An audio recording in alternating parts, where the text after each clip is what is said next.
मूल बारीक आहे म्हणजे कमी खातं असं वाटतं ना, पण असं मुळीच नसतं. बऱ्याचदा मुलं खातात भरपूर पण त्यांच्या अंगाला ते लागत नाही, कारण खाल्लेलं अन्न हे त्या मुलांना मिळतच नाही. याचं कारण आहे ते म्हणजे जंत, कृमी.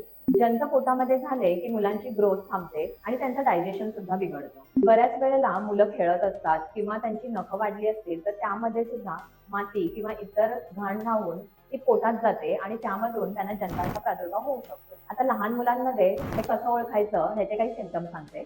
बऱ्याच वेळेला मूल पालथं होऊन खूप रडतं किंवा रात्री उठून रडायला लागतं. त्याचप्रमाणे काही लहान मुलं हे दात चावायला लागतात. तसंच सतत लाळ गळत राहते.